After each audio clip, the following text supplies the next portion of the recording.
querido profesor de ciencia Adriano Zarzuelas, aquí en la 88.7 de esta frecuencia modulada, acompañándoles con buena temperatura y con solito, que es lo que, como ya he dicho anteriormente, tenemos. Así que le vamos a dar ya los buenos días a nuestro querido Adriano Zarzuelas. Soluca Radio, emisora municipal de Sanlúcar.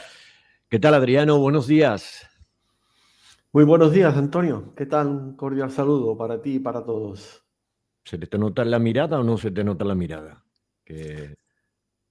Bueno, si te refieres a que hace un día espléndido, como tú has dicho, pues sí. Después de la tempestad viene la calma. Pues eso siempre, ¿eh? Eso siempre. Aunque a veces tarde en llegar, ¿verdad? Pero sí. Siempre viene la calma. Bueno, este fin de semana me he cargado una peli que se llama El Polizón, de una de esas películas del universo infinito, de una expedición a Marte y donde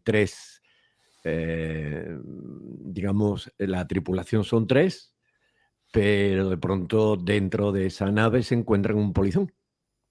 Y con tan mala suerte que se lo encuentran en un lugar determinado de la nave y que al parecer ahí se quedó, pero con tan mala suerte que con el paso del tiempo y esa expedición a Marte, Adriano, resulta que la misión que llevan y la nave que llevan solamente es para tres, porque en esa avería que se encuentran, donde se encuentran a este polizón, que es miembro de una antigua tripulación, pues resulta que ha estropeado pues, un conducto de oxígeno y la nave se va quedando sin oxígeno. A partir de ahí empieza la tremenda angustia de cómo sobrevivir a esa expedición y ya te puedes imaginar todo lo que ocurre ahí. Al final, lo inesperado. En fin, te lo digo porque tiene mucho que ver con el mundo de la ciencia y tiene que ver mucho con estas cosas que tanto nos gusta.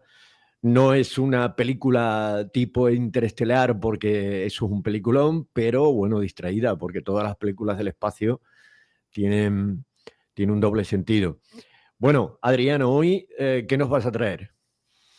Bueno, hoy antes que nada lo que quiero decir es que para realizar este programa, Antonio, pues me he basado en un artículo de David Zurdo de la página web Autores Científicos, Técnicos y Académicos.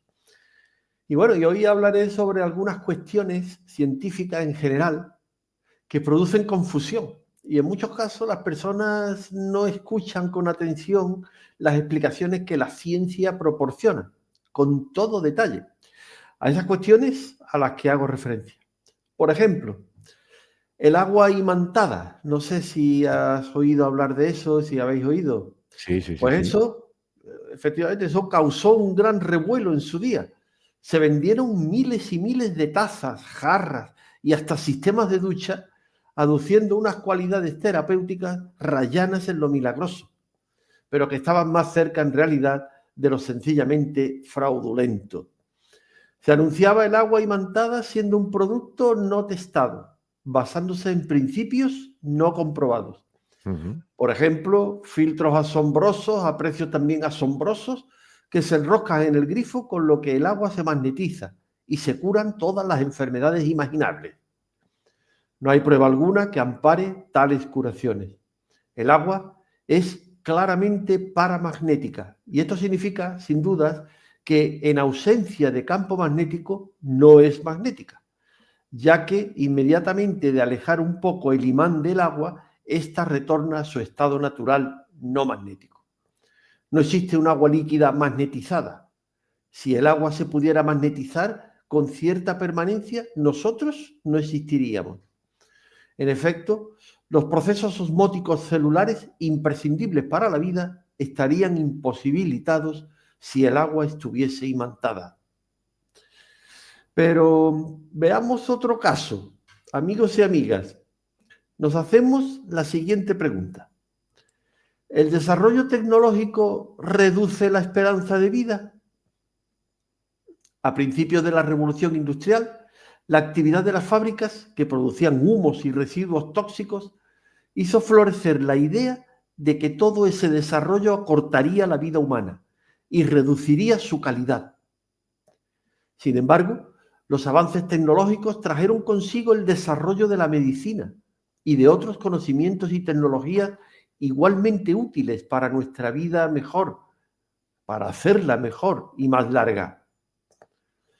Los problemas causados por las basuras y por las inmundicias se demostraron menores que los avances médicos y económicos que permitieron sanar más enfermedades y crear entornos más saludables e higiénicos. En la actualidad hay un cierto alarmismo similar al de esta ya lejana época. Nos faltan voces que anuncian desastres inminentes y terribles.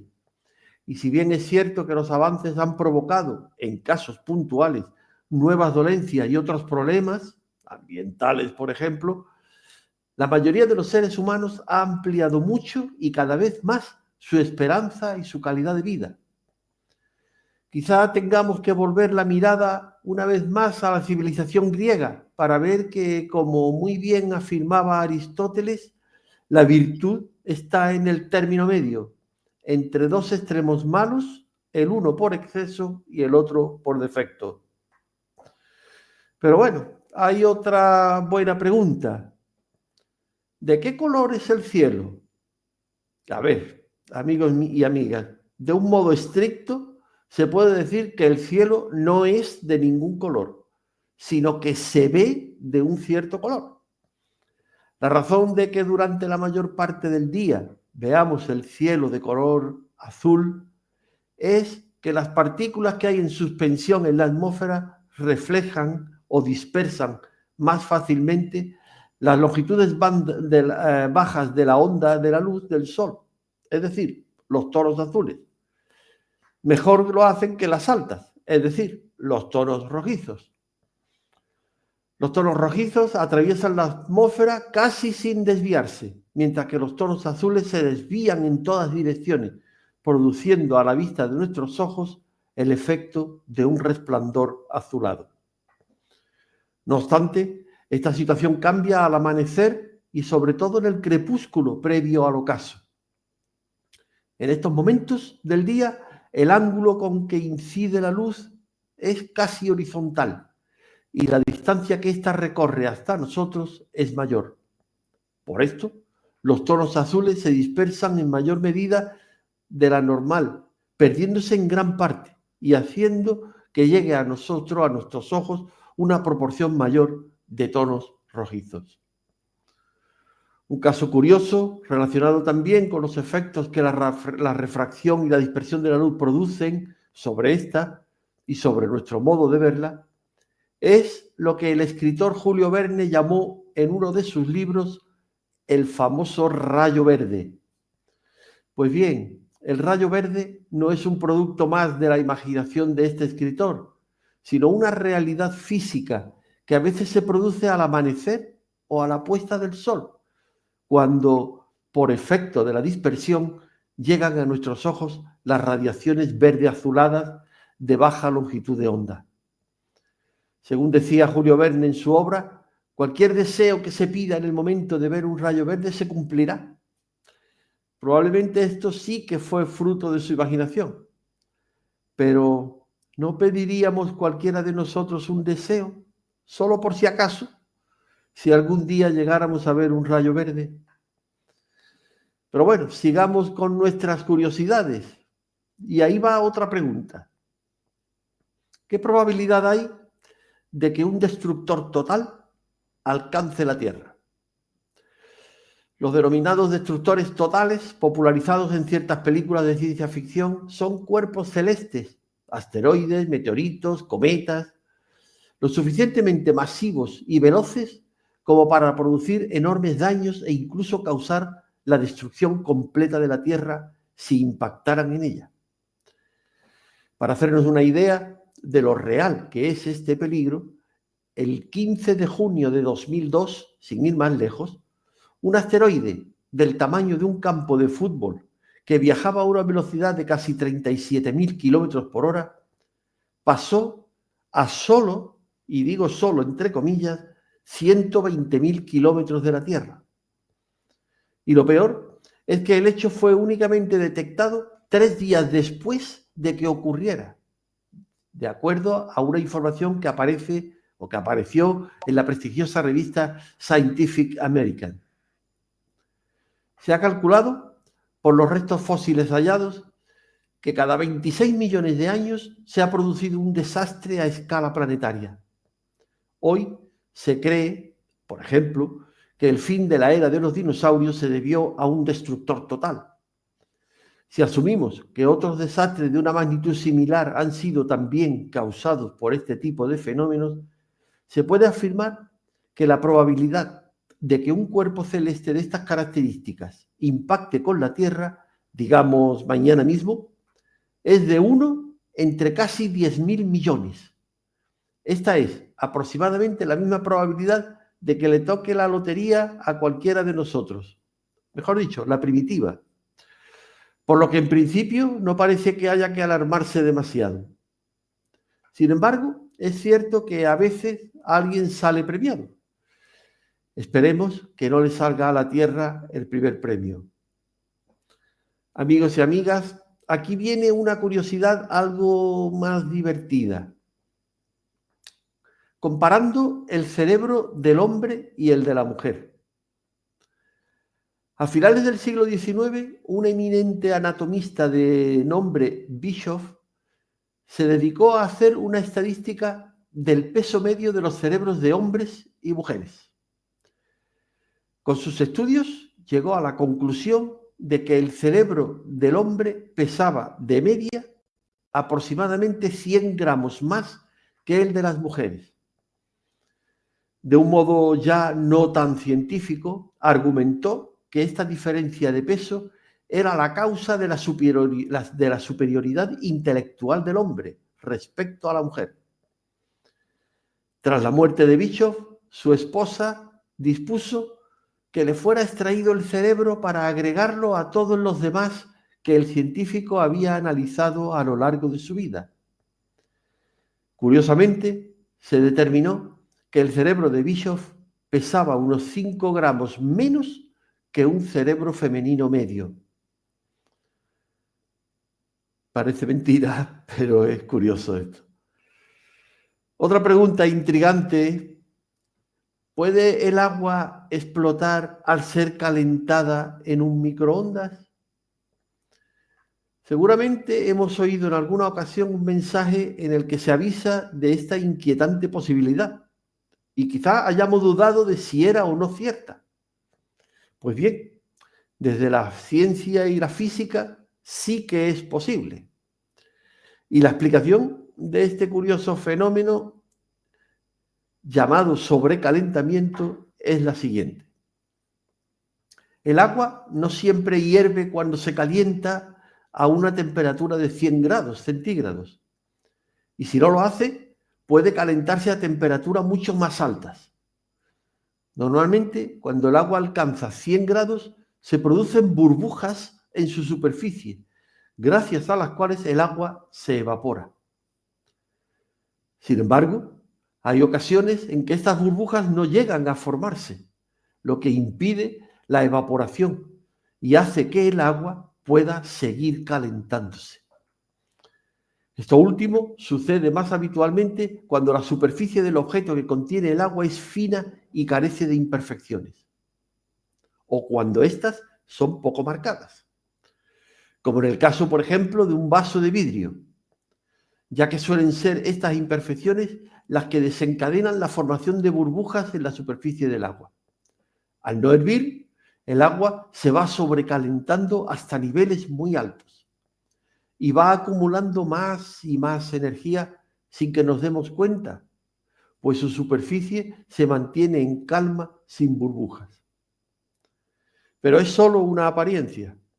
Basta algún tipo de detonador, como por ejemplo una cucharilla que se introduzca en el agua o un poco de azúcar, para que toda esa energía se libere violentamente en una auténtica explosión.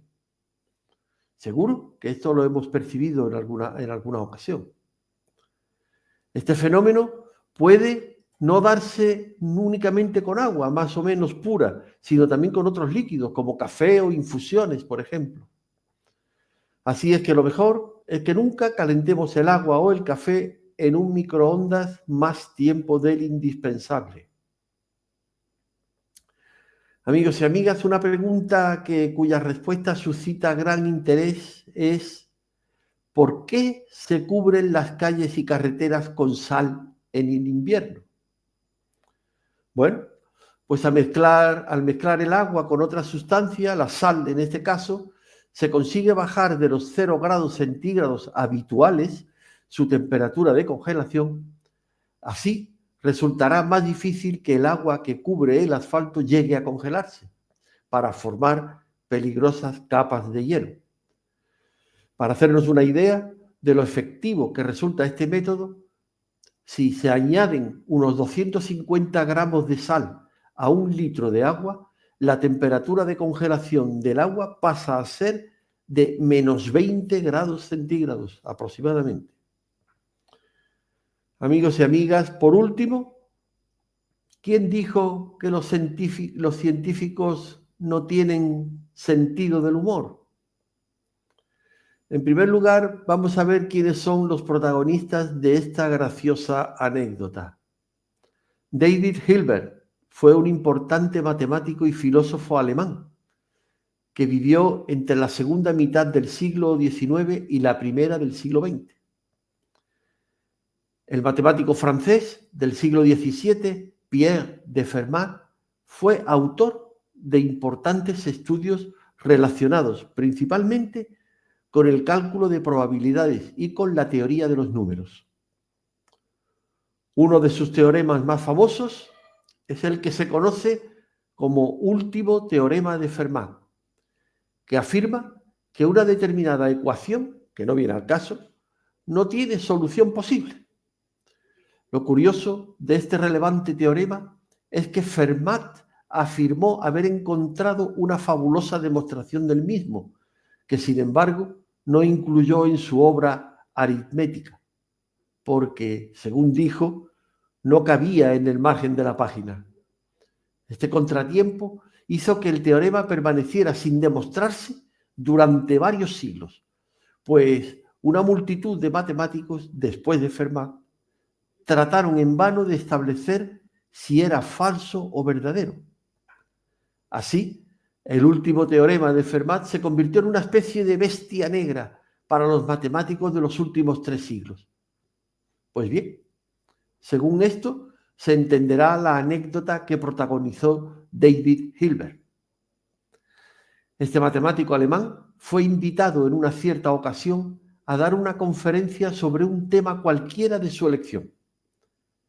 Para llegar al lugar de la conferencia, Hilbert tenía que desplazarse en avión. Y esa era una época en la que los aviones no eran tan fiables como hoy en día y en la que volar se consideraba todavía arriesgado. El título de la conferencia dado por Hilbert fue La demostración del último teorema de Fermat. Esto causó un enorme revuelo entre sus colegas matemáticos y una expectación igual de grande, porque nadie había demostrado ese teorema. Cuando por fin llegó el ansiado día de la conferencia, con la sala abarrotada de público, Hilbert expuso algunas interesantes teorías que, no obstante, nada tenían que ver con el teorema de Fermat. Como es obvio, esto produjo la extrañeza de los asistentes y uno de ellos no pudo evitar preguntarle a Hilbert cuál era la razón del título de su conferencia, ya que ésta no tenía relación con la demostración del último teorema de Fermat. La inesperada respuesta de Hilbert fue que había puesto ese título solo por si se estrellaba el avión, porque de haberse estrellado, imagínense los ríos de tinta que habrían corrido sobre Hilbert y sobre cómo murió en tan terribles circunstancias, precisamente antes de poder demostrar al mundo la solución del enigma. Si eso no es sentido del humor, entonces, ¿qué lo es? A principios de los años 90, un matemático y profesor de la Universidad de Princeton, Andrew Wiles, presentó una supuesta demostración del último teorema de Fermat, pero se llegó a la conclusión de que la prueba no era correcta, por lo que Wiles se vio obligado a revisarla. Una nueva versión de la misma, ya corregida, sí que fue aceptada posteriormente por la generalidad de los matemáticos. Amigos y amigas, espero que este programa haya sido un poco más divertido que en otras ocasiones. Y como siempre, os espero la semana próxima con más sobre ciencia, aquí en Solúcar Ciencia de nuestra querida Solúcar Radio. Bueno, pues querido Adriano, te vamos a despedir, pero quedarían miles de singularidades y de curiosidades respecto al mundo de la ciencia, ¿no? Sí, hablaremos de ellas. Hay muchas, sí, Antonio. Sí, sí, sí. Bueno, yo es que buceando y rápidamente cuando me has hecho llegar el tema, simplemente me voy a quedar con una que luego además, porque quiero ponerlo, que tiene que ver con una canción. Existen canciones, ¿vale? Que pueden salvar vidas. Mm, claro, y hay una en concreto, que yo estoy seguro que tú la conoces, al igual que yo, que es que esa canción lleva un ritmo adecuado para presionar el pecho y realizar la famosa RCP. Fíjate, ¿qué canción podrá ser esa? Pues, pues es que no me atrevo a ponerla. Después la voy a poner y te voy a mandar el enlace de qué canción es. Sí que puedo dar un apunte que es del famoso grupo, que yo creo que tiene que ver con parte de la generación de los Bee Gees. Me encantaría escucharla, Antonio. Bueno, pues luego te voy a mandar el enlace, la voy a poner yo por radio luego.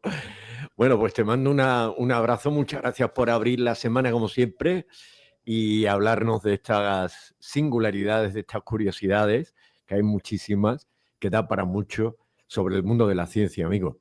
Gracias. Gracias a ti, Antonio, y a toda la audiencia. Un saludo, adiós. Un saludo fuerte. Gracias.